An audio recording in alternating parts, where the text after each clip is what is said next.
लक्ष्मण भरत शत्रुघ्न हनुमत समेत रामचंद्र परब्रह्मणे नमः. இன்று நாம் ஆராய்ச்சிக்கு எடுத்துக்கொண்டிருக்கின்ற விஷயம் ராமாயணத்தில் சகோதர வாஞ்சை. சகோதர வாஞ்சை மிக பெரியது. நம் நாட்டினுடைய தனி சிறப்புகளில் அது ஒன்றாகும். நமக்கு பொக்கிஷமாக அமைந்திருக்கிற இரண்டு பெரிய இதிகாசங்கள் ராமாயணம், மகாபாரதம். ராமனும் சகோதரர்களும் எப்படி வாழ்ந்து வந்தார்கள்,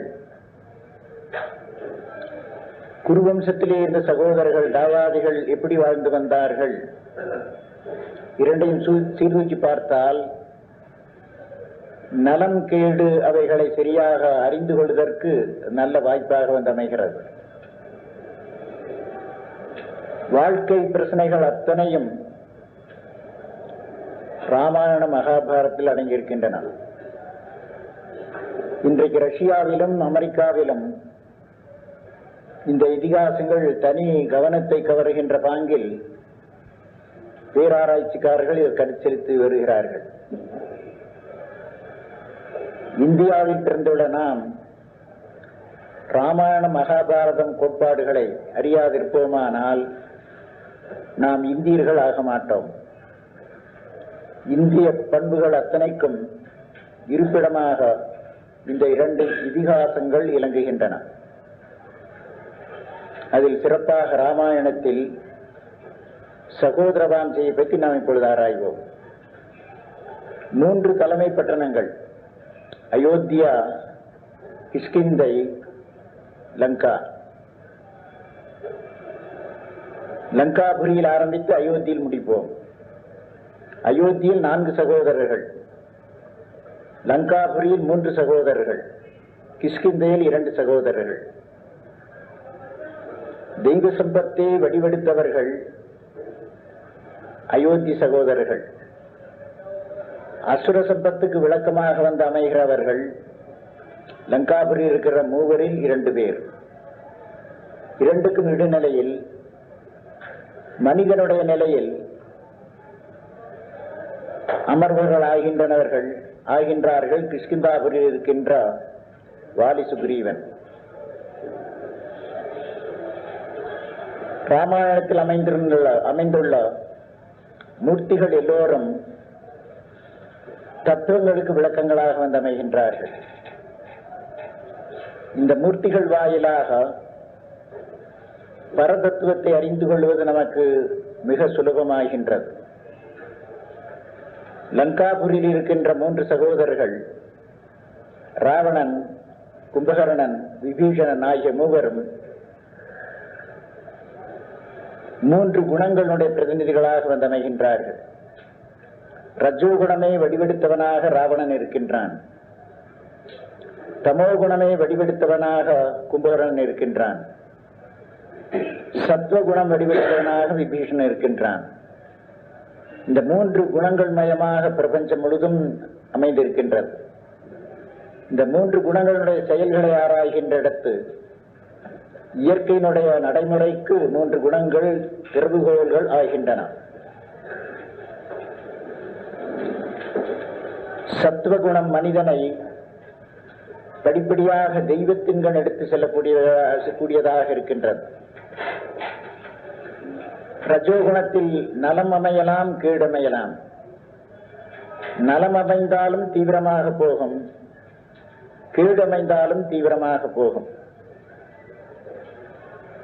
சீதையை தேடி வந்த ஆஞ்சநேயன் நள்ளிரவிலே உலவி பார்த்துக் கொண்டிருந்த பொழுது ராவணன் படுத்துறங்குவதை பார்த்தான்.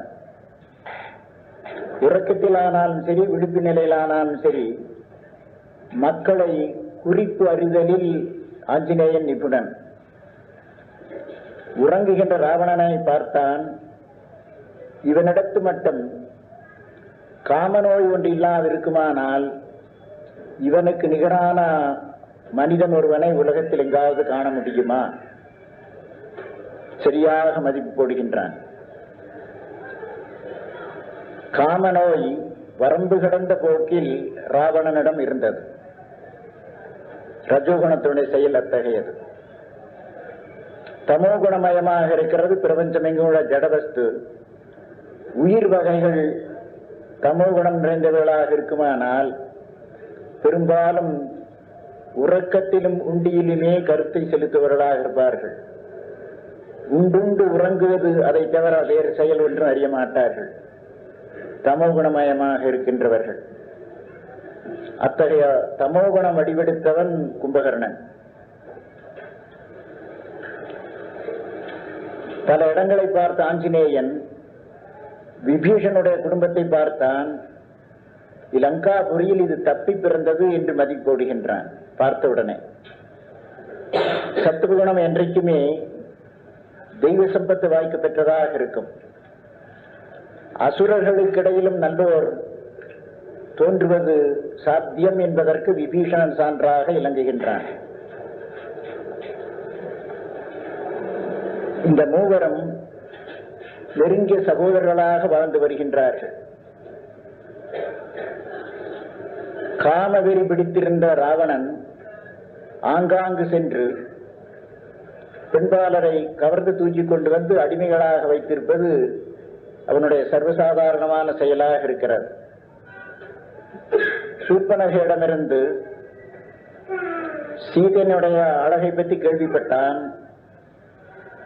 சீதையை அபகரிப்பதாக தீர்மானம் பண்ணினான். அபகரித்து கொண்டு வந்து சிறையில் வைத்திருக்கின்றான். சீதையை அபகரித்ததுக்கும் ஏனைய பெண்பாளரை அபகரித்ததுக்கும் இடையில் பெரிய வித்தியாசம் இருக்கின்றது. சீதையை அபகரித்து தூக்கிக் கொண்டு போகின்றான். அப்பொழுது தேவர்கள் சொல்கிறார்கள், ராவணன் ஒழிந்தான். பொருந்தாத இடத்தில் கை வைத்திருக்கின்றான். ராவணன் ஒழிந்தான். சிறை தூக்கி வந்தான். அந்த கற்புக்கு பக்கத்தில் போக அவனால் இயலவில்லை. எட்ட இருந்து கொண்டே தன்னுடைய விண்ணப்பத்தை தெரிவிக்கின்றான், பயமூட்டுகின்றான், கெஞ்சி கேட்கின்றான், எல்லா முறைகளையும் கையாளுகின்றான். கற்பினுடைய உச்சநிலை அந்த பாங்கில் இருக்கின்றது. ஆஞ்சநேயன் அதையும் பார்த்தான். இரண்டாவது முறை ராவணனை பார்த்த பொழுது மறைந்திருந்து அசோகவனத்தில் சீதை அவனை நேர் பார்க்காத ஒரு துரும்பை போட்டு துரும்போடு பேசுவது போன்று பேசுகின்றாள். சீதையனுடைய மகிமை, ராவணனுடைய அற்பத்தன்மை வெளியாகின்றது. ராமன் படையெடுத்து வருகிறான் என்பதை ராவணன் அறிந்தான். சபை கூட்டினான். ஆலோசனை கேட்டான். தூக்கிக் கொண்டிருந்த கும்பகர்ணனை எழுப்பிக் கொண்டு வந்தார்கள். கும்பகர்ணன் முதல் சொன்னான், அரசன் ஒருவன் மந்திராலோசனை கேட்டு பிறகு செயலில் இறங்க வேண்டியது. அண்ணா தாம் செயலில் இறங்கிவிட்டு பிறகு மந்திராலோசனை பண்ணுகின்றீர்கள். இது பொருந்தாத செயல். ராமனையும் லக்ஷ்மணையும் யுத்தத்தில் தோற்கடித்து சீதையை கொண்டு வந்திருந்தால் அதனுடைய ஆண்மைக்கு அழகு. அவர்கள் இல்லாத வேளை நீ திருடி கொண்டு வந்திருக்கின்றாய். உன்னுடைய அந்தஸ்துக்கு அது எழுக்கு. சபையோருடைய ஆலோசனை பிறகு கேட்பது தப்பு. ஆயினும் நான் உனக்கு உதவி புரிகின்றேன். நீ கவலையற்று சீதையை வசப்படுத்தி அவளுடன் சுகமாக வாழ்ந்திரு. அந்த அற்ப மானுடர்கள் இங்கே வரும்போது நான் கசக்கி கொண்டு விடுகின்றேன். கும்பகர்ணன் இப்படி பகிர்ந்தான். விபீஷனுடைய முறை வந்தது. விபீஷன் சொல்லுகின்றான், சீதா பிராட்டியாரை நீ லங்கையை கொண்டு வந்த நாள் முதல் கொண்டு ஸ்ரீலங்காக இருந்த இந்த நாட்டிலே ஸ்ரீ திரு தானாக மறைகிறது. கேடுகள் பல வளர்ந்து வருகின்றன. நீ தூக்கி கொண்டு வந்தது சீதையல்ல, உன் மரணத்தை நீ கொண்டு வந்திருக்கின்றாய். உனக்கும் லங்கைக்கும் அழிவை கொண்டு வந்திருக்கின்றாய். இப்பவும் ரொம்ப பிந்தி போகவில்லை. ராமனிடம் சீதையை ஒப்படைத்து நீ மன்னிப்பு கேட்பாயானால் ராமன் உன்னை மன்னிப்பான். லங்காபுரி மிஞ்சும், நீ உயிர் வாழ்ந்திருப்பாய். இல்லையே லங்காபுரி அழியும், நீ அழிவாய். ராவணன் அதை ஏற்றுக்கொள்வதற்கு ஆயத்தமாக இல்லை. உன்னை கொன்று போடுவேன் என்று சொல்கின்றான். என்னை கொல்ல உன்னால் முடியாது. இது தத்துவம். அவன் ரஜோகுண ஸ்வரூபம், இது சத்துவ குணம், கும்பகர்ணன் தமோ குணம். தெய்வ சம்பத்து வாய்ந்தது சத்துவ குணம். என்னை கொல்லுவது உன்னால முடியாது. லங்காபுரி நலனுக்காக, உன்னுடைய நலனுக்காக நான் சொல்லுகின்றேன். என் சொல்லை கேளாவிட்டால் என்னுடைய கடமை லங்காபுரியை காப்பாற்றுதல் பொருட்டு ராமனோடு சேர்ந்து உன்னை அழிப்பது. நீ வாழ்ந்திருக்க தகுதியற்றவன்.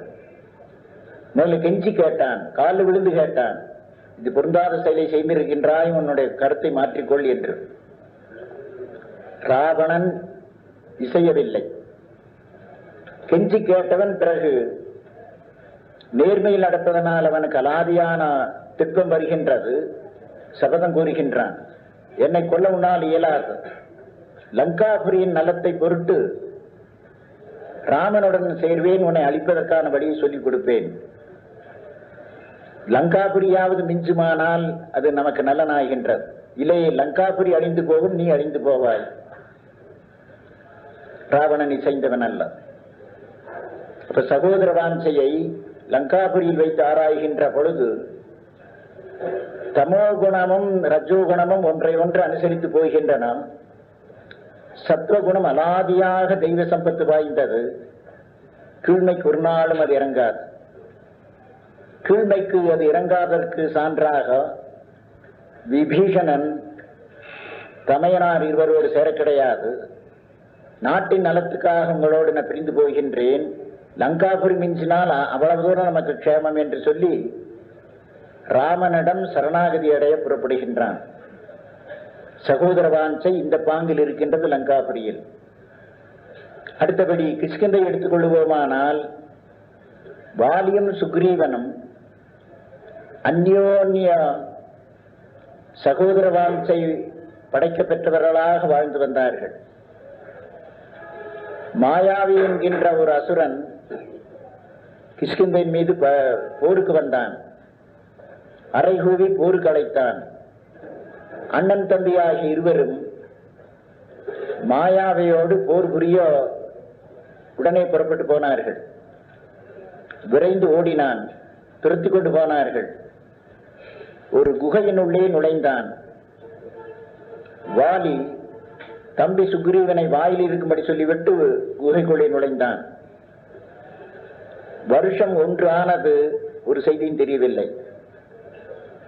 பிறகு அழுகை குரல் கேட்டது. ரத்தம் பீரிட்டு கொண்டு குகையிலிருந்து வெளியே வந்தது. சுக்ரீவன் யூகித்தான், வாலியை மாயாவை கொண்டு விட்டான் என்று. பெரிய கல்லை தூக்கி வைத்து அடைத்தான் குகையினுடைய வாயிலை. நாடு அரசன் இல்லாது இருக்கக்கூடாது என்று மந்திரிமார்கள் சுக்ரீவனுடன் சொன்னார்கள். அவருடைய சொல்படி தான் அரசனாகிவிட்டான். வாலி கல்லை தள்ளிக்கொண்டு வெளியே சேர்ந்தான். தம்பி அரசாங்க ஆளுகிற முறையில் சிம்மாசனத்தில் இருப்பதை பார்த்தான். அண்ணனை பார்த்தவுடனே காலில் விழுந்து கெஞ்சி கேட்டு நடந்ததை உள்ளபடி சொன்னான். வாலிக்கு அது திருப்தி தரவில்லை. தம்பியினுடைய மனைவியை அபகரித்துக் கொண்டு தம்பியை துரத்தி ஓட்டிவிட்டான். நெருங்கிய சகோதரர்களாக இருந்தவர்களுக்கு இடையில் பகைமை பெரியதாய்விட்டது. சுக்ரீவன் வருந்தி கேட்டும் அவன் இசையவில்லை. உலக மக்களுக்கு இடையில் சகோதரர்கள் நெருங்கி வாழ்ந்திருப்பார்கள். ஏதாவது அபிப்பிராய வித்தியாசம் வந்துவிட்டால் அந்த சிறு செயலை முன்னிட்டு சகோதர வாஞ்சை மறந்து விடுவார்கள். பிறகு ராமனுடைய அருளால் 2 பேருக்கு இடையில் இணக்கம் ஏற்படுகின்றது. தான் செயலை குறித்து வாலி வருந்துகின்றான். வாலியை ஒழிப்பதற்கு முகாமையாக இருந்த சுக்ரீவன் வருந்துகின்றான். எல்லாம் மீறி போய்விட்டது. வாலி சொல்லுகின்றான், தம்பி, நீ எனக்கு செய்ததெல்லாம் மறைமுகமாக கேடு போன்றிருந்த நல்லமாக வந்து அமைந்தது. ராமன் என்னுடைய குற்றத்தை ராமபாணத்தின் மூலமாக அகற்றி என்னை ஆட்கொள்ள வந்திருக்கின்றான். மரச்செயல் போன்று அறச்செயலை அவன் செய்திருக்கின்றான். என்னை ஆட்கொள்ள வந்திருக்கின்றான். இன்றிருந்து நாளை அழிந்து போகின்ற கிஷ்கிந்தா ராஜ்யத்தை உனக்கு கொடுக்கின்றான். என்றும் அழியாத சாம்ராஜ்யமாக இருக்கின்ற ராமராஜ்யத்தை பரநிலையை எனக்கு அளிக்கின்றான். அது அழியாத பேரு. மறைமுகமாக நீ அதற்கு உதவினவனாக இருக்கின்றாய் என்று பழைய சகோதர வாஞ்சையை நெருங்கியதாக செய்து கொள்கின்றார்கள். சுக்ரீவன் சொல்கின்றான், நான் செய்த அடாத செயலுக்காக நான் பட்டினி கிடந்து சாவேன். வாலி பகர்கின்றான், என்னுடைய கர்வத்தை கவர்ந்தெடுப்பதற்காக ராமன் வந்தான். அந்த கர்வம் முழுதுக்கும் காரணமாக நான் அணிந்திருக்கிற தங்க சங்கிலி, இதை நான் அணிந்திருக்கின்ற பொழுது யாரு என்னை எதிர்த்து பகைவனாக வந்தாலும் பாதி பலம் எனக்கு வந்துவிடும். ஆகினால் ராமன் பின்புறத்தில் இருந்து என்னுடைய கர்வத்தை ஒழிப்பதற்காக எனக்கு ஒரே பானத்தில் பாடம் புகட்டி இருக்கின்றான். இந்த சரீரம் பிரேதமான பிறகு தங்க சங்கிலி அதனுடைய வலிவை இழந்துவிடும். நான் உயிரோடு இருக்கின்ற போல எடுத்து நீ அணிந்து கொள். சுயகாரியத்துக்காக இந்திரன் கொடுத்த இந்த வல்லமையை நான் கையாண்டேன். ராமகாரியத்துக்காக கையாடுகிற வாய்ப்பு உன்னுடையதாக இருக்கட்டும் என்று சொல்கிற பொழுது சகோதர வாஞ்சை வேற்றுமையாக இருந்தது எவ்வளவு தூரம் ஒற்றுமைக்கு வந்திருக்கிறது என்பது விளங்குகின்றது. இப்போ உலக மக்களுக்கு இடையில் சகோதரர்களாக இருக்கின்றவர்கள் முதல் கொண்டு நெருங்கி இருக்கின்றார்கள். ஏதோ ஒரு காரணத்தை முன்னிட்டு பகைத்துக் கொள்கின்றார்கள். தக்க காலம் வருகின்ற பொழுது மறுபடியும் நெருங்கி இணக்கம் புணுகிறார்கள். அசுரப்பாங்கில் நல்லதாக இருக்கிறது, கெட்டதோடு இணக்கம்படால் தனியாக பிரிந்து போகிறது. இடைக்காலத்தில் பிரிந்தது போன்று பிறகு ஒன்று கூடி பெரிய காரியத்தை நிறைவேற்றுகிற பாங்கில் இருக்கிறார்கள். கிஷ்கிந்தாபுரி அந்த கோட்பாட்டை விளக்குவதாகின்றது. இனி அயோத்திக்கு செல்லுவோம். ராமனுக்கு பட்டாபிஷேகத்தை அவசர அவசரமாக தசரதன் ஏற்பாடு பண்ணுகின்றார் தந்தை. காரணம், அதிவிரைவில் தனக்கு மரணம் வந்து அடுத்திருக்கிறது என்பதை தசரத மன்னர் சக்கரவர்த்தி உணர்ந்தார். தான் மடிந்து போவதற்கு முன்பு ராமனை இளவரசு பட்டாபிஷேகம் செய்து வைத்து அதை பார்த்துவிட்டு தாம் பிறகு உயிர் துறப்பதில் தமக்கு ஒரு இடுக்கும் இல்லை. கைக நாட்டுக்கு சென்றிருந்த பரதனை அழைப்பதற்கு நேரமில்லை, மிதிலாபுரிக்கு அழைப்பதற்கு நேரமில்லை. அந்த செயல் பிறகு எப்படி நிகழ்ந்து கொண்டு அவசர அவசரமாக ராமனுடைய இளவரசு பட்டாபிஷேகம் நிறைவேற வேண்டும், அதற்கு ஏற்பாடாகின்றது. இதை கேள்விப்பட்ட மந்த்ரா என்கின்ற கூனி, விஷமம் வாய்ந்தவள், கைகேயினுடைய வேலைக்காரியாக இருந்தவள், கைகேயினுடைய மனத்தை மாற்றுகின்றாள்.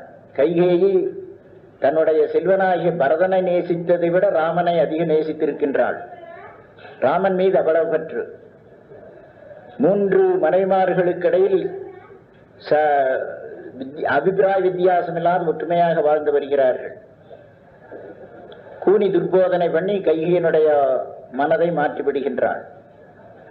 உனக்கெல்லாம் கேடாக வந்து முடியும். ராமன் பட்டாபிஷேகம் கொண்டால் தக்க தருணத்தில் பரதனுக்கு நீ தக்க பாதுகாப்பு தேடிக்கொள். என்ன செய்வது? உன் கணவன் உனக்கு 2 வரம் தர சொல்லி இருக்கின்றார். அந்த வரத்தை இப்பொழுது கேள். 14 வருஷம் ராமன் காட்டுக்கு செல்லட்டும், பரதன் நாடாளட்டும். பிறகு ராமன் வருவதற்குள்ளாக பரதன் தன்னுடைய ஆதிக்கத்தை பலப்படுத்திக் கொள்ளுவான். இது குழந்தையாக இருந்து பட்டாபிஷேகத்துக்கு ஏற்பாடாயிருக்கின்ற வேளையில் துயரப்படுவது போன்று கைகையை நடந்து கொண்டால், தசரதர் வந்து பார்த்து, உன்னை துயருறுத்தியது யாது? ராமன் மீது ஆணையிட்டு சொல்லுகின்றேன், உனக்கு யார் துயரம் வரவைத்தார்கள், அது உடனே தக்க பரிகாரம் செய்கிறேன் என்று.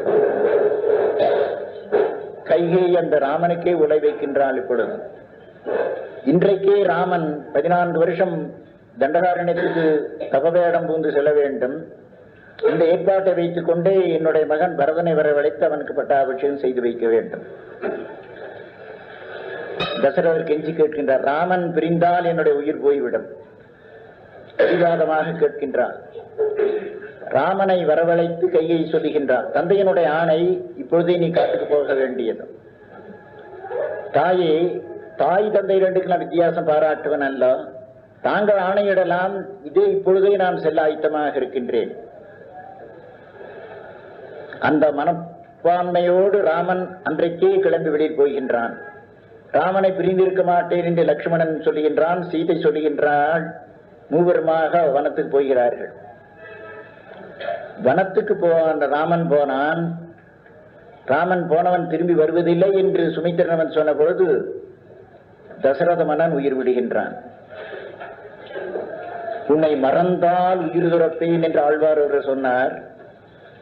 ராமனை பிரிந்தார், தசரதர் உயிர் துறந்தார். அதனால் தசரத ஆழ்வார்ங்கிற பெயர் பெற்றார். ராமபக்தி அவ்வளவு பெரியது. ராமன் பரமாத்ம சுரூபம் ஆகினால் ராமன் மீது வைத்த பற்று உலக பற்றல்ல. அந்த விளைவாக ஆழ்வார் நிலை பெற்று தசரதர் மறுமை அடைகின்றார். அவசர அவசரமாக வசிஷ்டர் கேய நாட்டுக்கு செய்தி அனுப்புகின்றார். பரதனிடம் இந்த செய்தி வருகின்றது. பரதனுக்கு சந்தேகம். திருப்பி அழைப்பது என்றால் தந்தை அழைத்திருப்பார் அல்லது தமையன் ராமன் அழைத்திருப்பான். வசிஷ்டர் என்னை அவசரமாக வர சொன்னது காரணம் என்ன என்று சந்தேகத்தோடு வருகின்றான். வர வர மனதில் எதுதோ தோன்றுகிறது. அயோத்தியில் நிகழாத நிகழ்ச்சி நிகழ்ந்திருக்கிறது என்று. அயோத்தியின் நுழைய என்று பார்க்கிறான். எல்லாம் ஒரே துயரமயமாக சோகரசத்தில் மூழ்கியதாக கிடக்கின்றது. தாயிடம் செல்கின்றான். தந்தையார் எப்பொழுதும் தம்முடன் இருப்பாரே, தந்தையார் எங்கே? எல்லோரும் அடைகிற நிலையை அவர் அடைந்தாய்விட்டார். என்ன சொல்லிக்கொண்டு மறைந்தார்? ராமா ராமா என்று சொல்லிக்கொண்டு உயிர் தந்தார். ராமன் அப்பொழுது பக்கத்தில் இல்லையா? ராமன் பக்கத்தில் இல்லை. ராமன் எங்கே சென்றான்? வனத்துக்கு அவன் அனுப்பப்பட்டு இருக்கின்றான். ராமன் ஒரு தப்பும் செய்ய மாட்டானே, ஏன் வனத்துக்கு அனுப்பினார் தந்தை? தந்தை அனுப்பினதல்ல, ராஜ்யத்தை உனக்கு பெற்று தருவதற்காக என்னுடைய உத்தரவு பிரகாரம் ராமன் போயிருக்கின்றான். இனி நீ அரசனாக இருந்து நாடாழ்வாயாக. பரதனுடைய சொரூபம் உடனே மாறுகின்றது. இத்தகைய பாதகிக்காக நான் பிள்ளையாக பிறந்தேனா? என் தந்தையாருக்கு கொன்ற பாவம் உன்னுடையது. என் தமையனை காட்டுக்கு அனுப்பிய பாவம் உன்னுடையது. இந்த ரெண்டு அடாத செயலுக்காக உன்னை நான் உயிரை வாங்கியிருப்பேன். கொலை கொள்ளாதது. பெண்பாளர் கொலை அதைவிட கொடியது. தாய் கொலை அதைவிட பெரியது. நீ செய்த அபராதத்துக்காக நான் தாய் கொலையை செய்திருப்பேன். ராமன் அதை ஆமோதிக்க மாட்டான். ராமன் அதை ஆமோதிக்க மாட்டான் என்று நான் பின்வாங்குகின்றேன். இல்லாவிட்டால் இப்பொழுது உன்னுடைய உயிர் போயிருக்கும். ராமன் இல்லாத அயோத்தியில் நான் வாழ மாட்டேன். உனக்கு சபதம் கூறுகின்றேன். திருப்பி ராமனை கொண்டு வந்து ராமன் அரசாட்சி பண்ண வேண்டும். நம்முடைய ராமன் சகோதரனால தாசனாக நான் இருப்பேன். நீ எனக்கு அரசாட்சி தேடி வைத்தது என்று சொல்லி தந்தையை ஒழித்தாய். நான் போற்றும் தெய்வமாக ராமனை காட்டுக்கு அனுப்பியிருக்கின்றாய். யாரும் இதை ஆமோதிக்க மாட்டார்கள். தாய் இத்தகைய மனப்பான்மை எதிர்பார்க்கவில்லை. சகோதர வாஞ்சை இங்கு துவங்குகின்றது. பரதன் வசிஷ்டர் முதலிய பெருங்கூட்டத்தை அழைத்துக் கொண்டு பரத்வாஜ ஆசிரமத்துக்கு போகின்றான். ராமன் சித்திரக்கூடத்தில் இருக்கிறான் என்று பரத்வாஜ சொல்லுகின்றார். ஒரு படையெடுத்தது போன்று பெருங்கூட்டத்தோடு சித்திரக்கூடத்தை அணுகின்றான் பரதன். குடிசை போட்டுக்கொண்டு ராமன் லக்ஷ்மண் சீதை ஆனந்தமாக தபத்தில் ஈடுபட்டிருக்கிறார்கள். காலையில் புஷ்பம் கொய்வதற்காக லக்ஷ்மணன் வந்து பார்த்தான். தபசியோடு இருக்கிற இடத்துக்கு யாரோ அரசன் படையெடுத்து வருகின்றானே, இந்த அரசன் யார்? மரத்தில் ஏறி பார்த்தான். இக்ஷ்வாக்கு வம்சத்தினுடைய கொடி இருந்தது. உடனே அவன் யூகிக்கின்றான், பரதன் காட்டில் வாழ்ந்தாலும் கூட நாளைக்கு அண்ணன் வந்து ஒருவேளை அதிகாரம் செலுத்துவான் என்று தமையனை ஒழிக்க படையெடுத்து வருகின்றான். இவன் யூகிக்கின்றான். ராமனிடம் ஓடினான். அண்ணா, பரதன் படையெடுத்து வருகின்றான், உன்னை ஒழிப்பதற்கு உத்தரவுதாரங்கள் அத்தனை நான் ஒழித்து தள்ளிவிட்டு வந்து விடுகின்றேன். ராமன் சொல்லுகின்றான், அயோத்தியால உனக்கு இஷ்டம் இருந்தால் சொல். பரதனிடம் நான் ஒரு வார்த்தை சொன்னால் எனக்கு பணிவிடு செய்வான், இங்கிருந்து விடுவான். நீ அயோத்திக்கு போக சம்மதமா? பரதனை ராமன் எப்படி பொருள்படுத்தி இருக்கின்றான்? லக்ஷ்மணன் பொருள்படுத்தி எப்பொழுதும் ராமனுக்கு இடையூறு செய்வதாக யார் வந்தாலும் அவர்கள் மீது சீற்றம் கொள்ளுவான். லக்ஷ்மணுடைய பாங்கு. ராமனுக்கு இழுக்கு பண்ணுவதாக யார் அமைந்தாலும் லக்ஷ்மணன் அதை ஆமோதிக்க மாட்டான். ராமன் காட்டுக்கு போக இசைந்து கொண்டது பரதனுக்கு சம்மதம் அல்ல. ஆனால் அடங்கி இருக்கின்றான். கோசலாதேவியாரிடம் விடைபெற ராமன் போன பொழுது கோசலாதேவி சொல்லுகின்றாள், நீ காட்டுக்கு போய்விட்டால் எனக்கு ஆனந்தம் தருவது எது? கன்றை தொடர்ந்து பசு போவதோடு உன் பின் நான் வருகிறேன். லக்ஷ்மணனுக்கு உடனே விளங்கியது ராமன் காட்டுக்கு போவது எல்லாருக்கும் சம்மதம் அல்ல என்று. உடனே பகர்ந்தான், அண்ணா உத்தரவிடுங்கள், தான் சிம்மாசன ஏறுவதற்கு யாரெல்லாம் தடையாக இருக்கிறார்களோ ஒழித்து தள்ளிவிட்டு உன்னை சிம்மாசனத்தில் வைத்து விடுகின்றேன். லக்ஷ்மணா, இந்த கோபம் பொருந்தாது. பெற்றோர் சொற்படி நடக்க நாம் கடமைப்பட்டிருக்கின்றோம். அவன் தணிகின்றான். அப்பொழுது தாய் தந்தையரே கொன்றதுக்கு ஆயத்தமாக இருந்தது ராமன் பக்தி. பரதன் படையெடுத்து வருகிறான் என்று சந்தேகப்பட்டு லட்சுமணனுக்கு கோபம் வருகின்றது. ராமன் சொல்லுகின்றான், அயோத்தியாவில் உனக்கு விருப்பம் வந்தால் பரதனிடம் ஒரு வார்த்தை சொன்னால் மகிழ்ச்சியோடு அவன் இங்கிருந்து விடுவான். அயோத்தியாவில் உனக்கு சம்மதமா? லக்ஷ்மணனுக்கு வெக்கமாக போய்விட்டது. அப்ப பரதனை என்றைக்கும் அவனுடைய பாங்கை ராமன் அறிந்தவன். ராம பக்தியை முன்னிட்டு லக்ஷ்மணன் சந்தேகப்பட்டான். யாரெல்லாம் ராமனுக்கு இழுக்கு செய்வார்கள் என்று ராமன் சந்தேகப்படுவானாயில் லக்ஷ்மணன் சீற்றம் கொள்வான். அத்தகைய சகோதர வாஞ்சை அவனுக்கு. பரதன் சத்ருக்கனன் கண்ணீரும் கம்பலயமாக தவவேடத்தோடு வருகின்றார்கள். ராஜகோலத்தில் அல்ல, தவவேடத்தோடு வருகின்றார்கள். ராமன் காலில் வீழ்ந்து வணங்கிவிட்டு கதறி அழுகின்றார்கள். க்ஷேமத்தை ராமன் விசாரிக்கின்றான். தந்தையார் காலமாய் விட்டார்ங்கிற செய்தி பரதன் தெரிவிக்கின்றான். நால்வரும் கூடி தந்தையாருக்கு செய்ய வேண்டிய ஈமக்கடன்களை முடிக்கின்றார்கள். பிறகு ராமன் கேட்கின்றான் பரதனை, இந்த தவவேடம் எதற்காக? பரதன் சொல்கின்றான், தாம் தவவேடத்தில் இருக்கிற பொழுது நான் ராஜகோலத்தில் இருக்க மாட்டேன். தந்தையின் உத்தரவுப்படி நான் நடக்கின்றேன். நீ தாய் தந்தையரிடம் மீறி நடக்கின்றாய். தாய் தந்தையரை மீறி நடக்கிற குற்றம் என்னுடையதாக இருக்கட்டும். உன்னுடைய ராஜ்யத்தை நான் ஆளமாட்டேன். ராஜ்யம் உனக்குரியது. பெற்றோர் ராஜ்யத்தை உனக்கு கொடுத்திருக்கிறார்கள். காடாளுகிற உத்தரவை எனக்கு கொடுத்திருக்கிறார்கள். அவர்கள் சொற்படி நான் நடக்கின்றேன். நீ சொல்ல மீறி நடக்கின்றாய். அந்த மீறி நடக்கிற குற்றத்துக்கு நான் குற்றத்தை ஏற்றுக்கொள்கின்றேன். உன்னுடைய சிம்மாசனத்தை நான் ஏற்றுக்கொள்ள மாட்டேன். உனக்குரியது இல்லை. தாய் தந்தையர் உனக்குரியதாக கொடுத்திருக்கிறார்கள். மூத்தவனாக உனக்குரியதை இளையவனாக நான் எடுத்துக்கொள்ள மாட்டேன். தாய் தந்தையருக்கு உரிமையுண்டு. எந்த மகனுக்கு எதை கொடுக்கின்றார்கள், மகன் அதை மகிழ்ச்சியோடு ஏற்றுக்கொள்ள வேண்டியது. நாடாளுகிற பொறுப்பு உன்னிடம் ஒப்படைத்திருக்கின்றார்.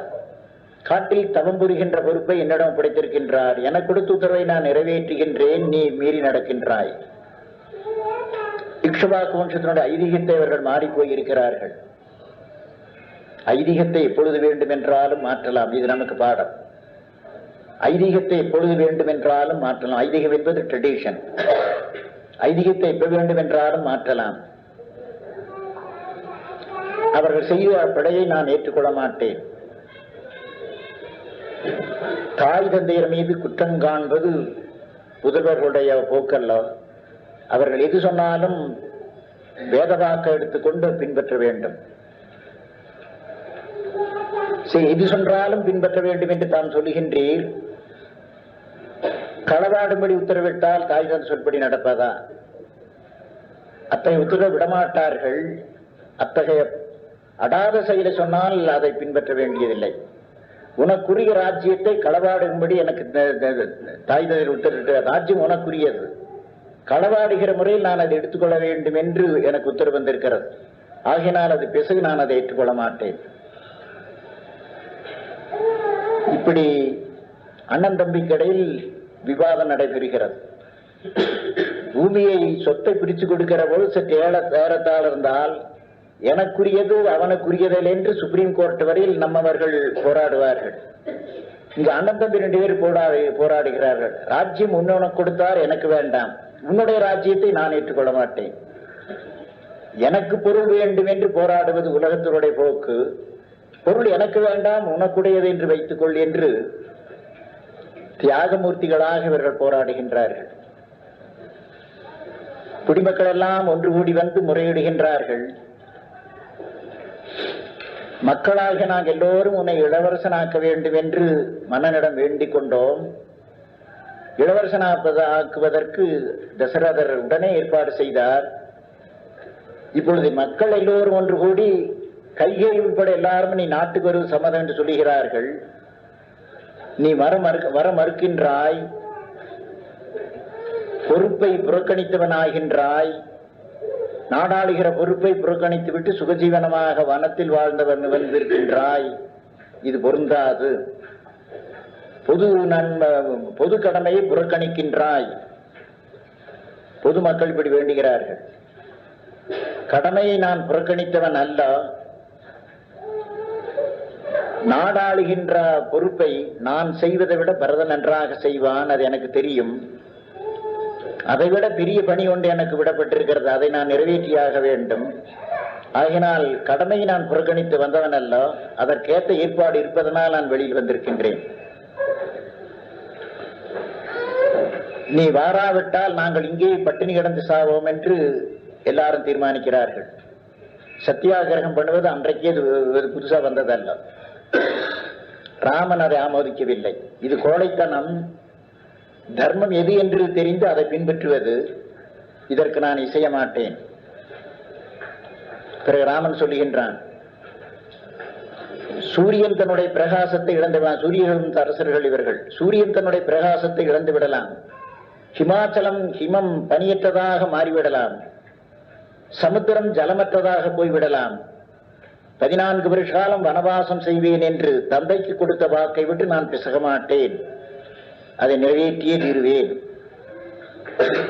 பரதன் சொல்லுகின்றான், ராமனே ஆணையிட்டாலும் ராமனுடைய சிம்மாசனத்தில் நான் உட்கார மாட்டேன். வசிஷ்டர் பார்க்கார், இது நெருக்கடியான நிலை. ரெண்டு பெரிய தீவிரமான துறவிகளாக இலங்குகின்றார்கள். வசிஷ்டர் சொன்னார்,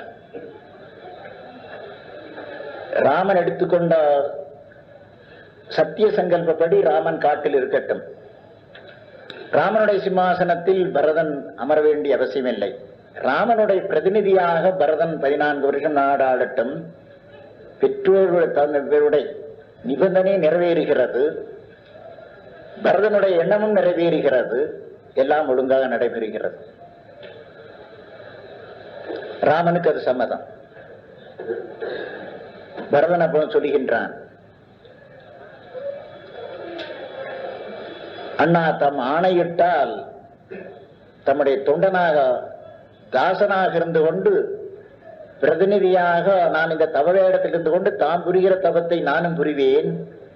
14 வருஷ காலம் ராஜ்யத்தை ஆளுகின்றேன் தம்முடைய பிரதிநிதியாக. தாம் நாடு ஆளுகிறீர் என்பதற்கு சின்னமாக தங்களுடைய பாதிகை தாருங்கள். பாதிகைக்கு பட்டாக அதை நான் நாள்தோறும் வழிபாடு செய்து கொண்டு நாடு ஆளுகின்றேன்.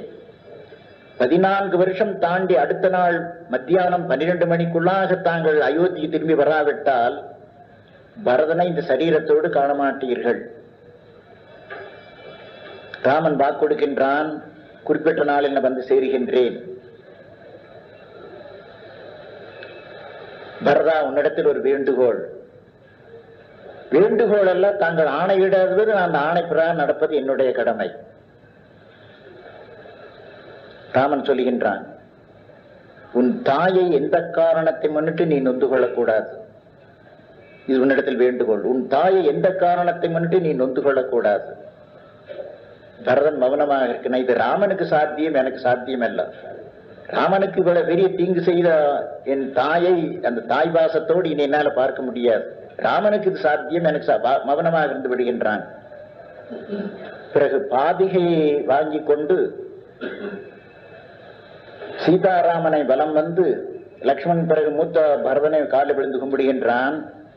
பாதுகையை தலையில் வைத்துக் கொண்டு இன்றைக்கு நான் அனாதையாய்விட்டேன். தந்தை போனார், தாயை ஒழித்தேன், புறக்கணித்தேன். அந்த விதத்தில் நான் அனாதை. எனக்கு ராமன் தான் கதி என்று வந்தேன். என்னுடைய விருப்பத்தை ராமன் நிறைவேற்றவில்லை. அனாதையாக நான் அயோத்திக்கு திரும்புகிறேன் என்று அழுது கொண்டு போனான். ராமனுடைய உள்ளத்தை இது உருக்குகின்றது. பரதனை திருப்திப்படுத்த என்னால் முடியவில்லை. திருப்திப்படுத்துதல் என்றால் நான் சத்தியவிரதன் பிசையவனாகின்றேன்.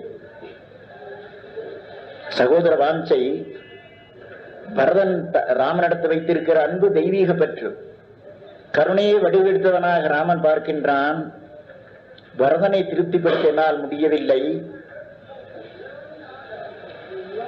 சித்திரக்கூடத்தில் எங்கு திரும்பி பார்த்தாலும் பரதனுடைய ஞாபகமே வருகிறது. இனி சித்திரக்கூடத்தில் வாழ்ந்திருக்க என்னால முடியாது என்று வடதிசையை நோக்கி பரதன் போகின்றான், தென் திசையை நோக்கி ராமன் போகின்றான் தண்டகாரண்யத்துக்கு. சகோதர வாஞ்சை ரெண்டு பேரும் பரதனை நான் திருப்திப்படுத்த முடியவில்லை என்று ராமனுடைய உள்ளத்தை வாட்டுகின்றது. என்னை அனாதையாக ராமனை பிடிவிட்டு விட்டான் என்று ராம பக்தியில் அவன் அயோத்திக்கு செல்கின்றான்.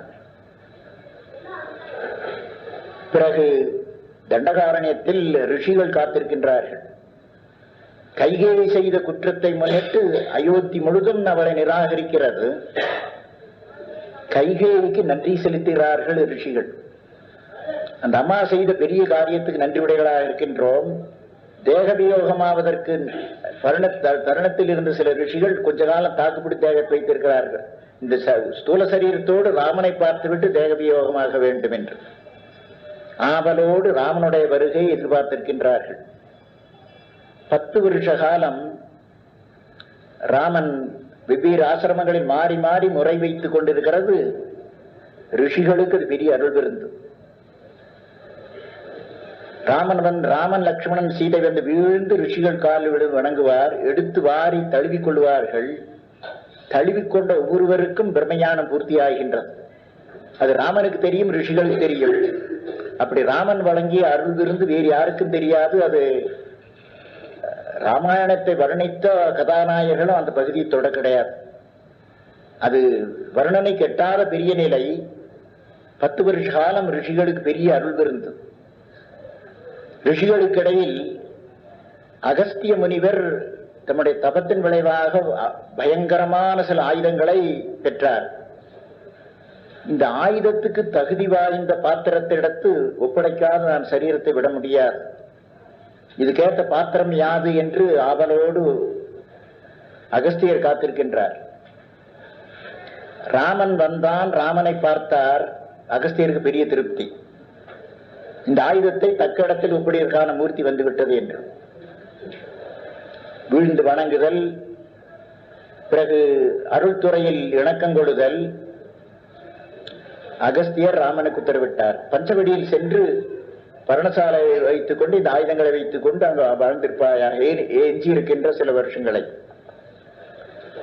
ராவணனுடைய ஜனஸ்தானத்தினுடைய எல்லைப்புறம் பஞ்சவடி வரையில் வருகின்றது. அகஸ்தி முனியர் தூண்டி கொடுத்தது ராமன் அவதரித்தது முக்கிய காரணம் ராவண சம்ஹாரத்துக்காக ரிஷிகளுக்கு தெரியும். அதற்கேற்ற சூழ்நிலையை அகஸ்தி முனியர் பண்ணி வைக்கின்றார். பிறகு பஞ்சவடியில் வாழ்ந்திருக்கின்ற பொழுது சூர்பனகை வந்தாள். ராமன் லட்சுமணனை மணந்து கொள்ள முயன்றாள். அது சாத்தியப்படவில்லை. சீதையை கொன்றால் இவர்கள் போட்டி போட்டுக்கொண்டு என்னை மணந்து கொள்வார்கள் என்று சீதையை கொள்ள முயற்சி பண்ணி போகின்றாள். ராமன் சொல்கின்றான், லட்சுமணா, வரம்பு கடந்து போகிறது, நடவடிக்கை எடு. லட்சுமணன் எண்ணி பார்த்தான். என்ன செய்தால் மறைத்து வைக்க முடியாத தண்டனையாக இருக்கும், ஆனால் அவள் உயிர் போகாதாக இருக்கவே எண்ணி பார்த்தான். மூக்கை எடுத்து ஓட்டினான். ஏன் மூக்கு போனது? விஷயத்தை வெளியிட்டாக வேண்டும். அப்படி உபதிரவம் துவங்குகிறது. ராவணனிடம் போய் சீதனுடைய அழகை வர்ணித்து காம நோயை கிளப்பி விடுகின்றாள் அவள். ராவணன் மாரீச்சனை அனுப்பி ராமனையும் லட்சுமணையும் அப்புறாண்டு கொண்டு போய பிறகு தவசி வேடத்தில் வந்து சீதையை அபகரித்துக் கொண்டு போகின்றான். அது அடாத செயல். பிறகு ராமாயணம் வடிவெடுத்து வருகிறது. ராமன் தென் திசையாக போய்கொண்டிருக்கிற பொழுது ராவணனோடு போர் புரிந்த ஜடாயு குற்றுயிருட்டு கிடக்கின்றது. இது ஒரு அரக்கனோ என்று ராமன் சந்தேகப்படுகின்றான். ஜடாயு என்று அறிந்த பொழுது ராவணன் சீதை தூக்கிக்கொண்டு தென் திசையில் போகின்றான் என்று ஜடாயு சொல்லிவிட்டு உயிர் துறக்கின்றது. இந்த ஜடாய்க்கு ஈமக்கருமியங்களை ராமன் முடித்து வைத்தான். அந்த வாய்ப்பு தந்தை தசரதற்கு இல்லை, ஜடாய்க்கு இருந்தது. கபந்தபாகி என்கின்ற அரக்கர் வடிவத்திருந்த ஒரு கந்தர்வனுக்கு கொல்லுவது மூலமாக விமோசனம் வருகிறது. சுக்ரீவனை தேடி அவனோடு இணக்கங்கொள், உன்னுடைய காரியம் நிறைவேறும் என்று சொல்லிவிட்டு அவன் பரவதி அடைகின்றான். சுக்ரீவனை தேடிக்கொண்டு பம்பா நதி என்ற வந்த பொழுது ராமன் லட்சுமணன் இருவரும், இது பூலோக சொர்க்கமா, தபசுக்குரிய அற்புதமான இடம், ஆனால் இந்த இடத்தில் தபத்தை நோக்கி போவதற்கு பதிலாக துயரத்தை என்பால் கிளப்புகிறது. சீதை உயிரோடு இருக்கின்றாளா, செத்து போய்விட்டாளா இந்த துயரம் ஒரு புறம். பரதன் அங்கு கதறி அழுது கொண்டு தபசு பண்ணி கொண்டு காத்திருக்கின்றான். பரதனை நினைக்கும் பொழுதெல்லாம் என்னுடைய உள்ளம் உருகின்றது. இந்த இருவரை பற்றி நினைக்கின்ற பொழுது இந்த அற்புதமான இடத்தை பயன்படுத்த என்னால் முடியாது போயிற்று. சகோதர வாஞ்சை வனவாசத்தில் ரிஷிகளோடு இருப்பதற்கிடையில் கருத்து இடையிடையே பரதன்பால் செல்லுகிறது ராமனுக்கு. பிறகு படையெடுத்து ஆஞ்சநேயருடைய துணையினால் சீதையினிடம் இருக்காங்க அறியப்படுகிறது. படையெடுத்து செல்கிறார்கள். விபீஷனுடைய துணை கொண்டு இன்னாருக்கு இவ்வளவு பலம் என்று அவன் புகட்டுகின்றான். சத்துவகுணம் ஆத்மசாதர்களுக்கு என்ன உதவி பண்ணுகின்றது? அஜ்ஞானத்தை அகற்ற முயலுகின்ற பொழுது எந்த கூறினிடத்தை என்ன பாங்கு இருக்கிறது, அதை என்ன பாங்கில் அகற்றலாம் என்பது சத்துவகுணம் புகட்டுகிறது. சத்துவகுணமே வடிவெடுத்த பாங்கில் ராமனுக்கு விபீஷணன் சொல்வதெல்லாம் ஆத்மசாதர்களுக்கு சத்துவகுணம் புகட்டுவனுடைய பிரதிநிதியாக அமைந்திருக்கிறது. அத்தியாத்ம ராமாயணத்தினுடைய பகுதி இங்கு நாடகமாக நடிக்கப்படுகிறது. ராவணன் கொல்லப்பட்டான். ஒரு அரசன் தூக்கி கொண்டு போனது கொல்லப்படுவதற்கு முன்பு படிப்படியாக ராவணனுக்கு எச்சரிக்கை பண்ணினான் ராமன். அவன் ஏற்றுக்கொள்ளவில்லை. கடைசி நாள் யுத்தம் ராவணன் அற்புதமாக புரிந்தான். ராமன் சொன்னான், நீ மகாவீரன், உன்னுடைய போர்த்திறமை மிக மிக பாராட்டுகின்றேன். என்னுடைய வீரர்கள் எல்லாம் மயங்கி விழுந்து கிடக்கின்றார்கள். ஆனால் நாளைக்கு உன்னை கொல்ல தீர்மானம் செய்து விட்டேன். உனக்கு உயிர் பெற்றிருந்தால் சீதையை ஒப்படைத்து விட்டு லங்காபுரி விட்டு வெளியே ஓடிப்போ. லங்காபுரி இப்பொழுது விபீஷனுக்குரியது, உனக்குரியதல்ல. சாக துணிந்தால் நாளைக்கு வா. குமானுஷ, நீயாவது என்னை கொல்லுவதாக என்று ராவணன் பிரசாரிக்கின்றான். அடுத்த நாள் யுத்தத்தில் ராவணன் ஒளிந்தான். விபீஷணன் சீதை மீட்டுக் கொண்டு வருகின்றான். லங்காபுரி அரசன் தூக்கி கொண்டு போனது, லங்காபுரி அரசன் திருப்பி கொண்டது ராமனன் ஒப்படைக்கின்றான். சீதையை பெரிய சோதனைக்கு ராமன் ஆளாக்குகின்றான், உலகுக்கு காட்டுவதற்காக. எல்லாம் பூர்த்தியாகிவிட்டது. விபீஷணன் சொல்லுகின்றான், உன் கூட்டம் முழுதுக்கும் நீ அலங்காரம் செய்து கொண்டு ராஜகோலத்தில் பார்க்க விரும்புகின்றேன். உன் கூட்டம் முழுதுக்கு ஒரு விருந்து வைக்க விரும்புகின்றேன். அரக்கர் ஆட்சியில் இருக்கும் பொழுது இவர்கள் உள்ள நுழைய முடியாது. உன் கூட்டம் முழுதுக்கு ஒரு விருந்து வைக்க விரும்புகின்றேன். ராமன் சொல்லுகின்றான், தம்பி பரதன் தபகோலத்தில் இருக்கும் பரியந்தம் என்னுடைய தபகோலத்தை நான் மாற்ற மாட்டேன். தம்பியினுடைய எண்ணம் தான் அங்க இருக்கின்றது. விரைவில் நான் செல்லாவிட்டால் அங்கு ஆபத்தாக முடியும். அவன் தபங்களிடமிருந்து கொண்டு கனி காயை அணிந்து கொண்டிருக்கின்றான். நான் விருந்து உண்ணுவது பொருந்தாது. பிறகு அயோத்திக்கு போகும் பரியந்தம் எந்த பட்டணத்துக்குள் நான் நுழையக்கூடாது. வேண்டுமென்றால் சுக்ரீவனுக்கு நீ விருந்து வை. நீ சுக்ரீவனுக்கு விருந்து நிகழ்ந்தது. விபீஷணன், நான் லங்காபுரி ஆளுகிறவனுக்கு சொந்தமாகிறது புஷ்பக விமானம். ஒரே நாளில் உன்னை லங்கையில் அயோத்தியில் கொண்டு சேர்க்கின்றேன். அதன் பிரகாரம் குறிப்பிட்ட நாள் காலையில் போகின்ற பொழுது பரத்வாஜரண்டை விடைபெற்று வந்த பொழுது பழையபடி தம்மிடம் வந்து பார்த்து விட்டு போக வேண்டும் என்று பரத்வாஜ உத்தரவிட்டிருக்கின்றார். பரத்வாஜ ஆசிரமத்துக்கு இந்த பெருங்கூட்டம் திரும்பி போகின்றது. ராமன் ஆஞ்சநேயரிடம் தெரிகின்றான், மத்தியானத்துக்குள் நான் அங்கு போகாவிட்டால் நான் சொன்ன உடன்படிக்கை பேசுகின்றேன், பரதன் என்ன செய்துவான தெரிந்து கொள்ளாது தெரியாது. பரதனுக்கு விரைவில் நீ சென்று செய்தி சொல். ராமன் அப்பொழுதும் சொன்னான், ஒருவன் நெடுநாள் அரசாட்சி புரிந்தால் ஆட்சி மோகம் வந்துவிடும், ஆட்சி விட்டு தர மனசு வராது. ஒருவேளை பரதனுக்கு அத்தகைய மனசு வந்திருந்தால் பரதனே நாடாளட்டும், நாம் வனத்தில் இருந்து விடலாம். இது உலகத்தவர்கள் புகட்டுகிற பாடமுறையில் ஆஞ்சநேயன் சொல்லி அனுப்பின்றான். பரதன் 10-11 மணி ஆகிவிட்டது, இன்னும் 1 மணி நேரம் பாக்கி. தீ மூட்டி கொண்டு ராம் ராம் என்று சொல்லி சுத்தி வருகின்றான். 2 தடவை வந்தாவிட்டு 3ஆம் தடவை வந்தவுடனே தீயில் குதிக்கிறது ஆயத்தமாக இருக்கின்றான். வாயு கமனமாக வந்த வாயு புத்திரன் ஆஞ்சநேயன் சாப்பாட்ராமன் என்று கத்தினான். ராமன் சாப்பிட்டுக் கொண்டிருக்கிறான், உயிரோடு இருக்கின்றான், அதனால் தடை.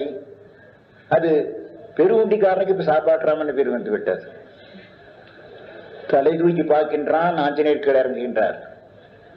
பரதன் இருக்கின்றான். பரதனை கண்ட காட்சி ஆஞ்சநேயருக்கு 2 காட்சி. ராமனும் கிடையாது. சீதா பிராட்டி இன்னும் சிறிது நேரம் பிந்தியிருந்தால் ராமன் வராததை முன்னிட்டு தற்கொலை செய்து கொள்வதற்கு ஆயத்தமாக இருக்கின்றான். தக்க வேளையில் போய் சீதா பிராட்டியரை காப்பாற்றியது ஆஞ்சநேயருடைய அரிய செயல். பரதனுக்கு தக்க சமயத்தில் செய்தி கொண்டு வந்து கொடுத்தது பரதனை காப்பாற்றிய அரிய செயல் ஆஞ்சநேயர் பிணல். முழுதும் கேட்டு ஆனந்தமாக இருக்கின்றான். விமானம் வருகிறது. பாதியை தூக்கி தலையில் வைத்துக் கொண்டு எதிர்கோங்கி நிற்கின்றான் பரதன். விமானத்தை விட்டு ராமன் இறங்கிய உடனே பாதிகை கொடுத்து ராஜ்யத்தை உன்னிடம் ஒப்படைக்கின்றேன். ஜனங்களெல்லாம் திருப்தியாக இருக்கின்றார்கள். பொக்கிஷசாலையில் பொருள்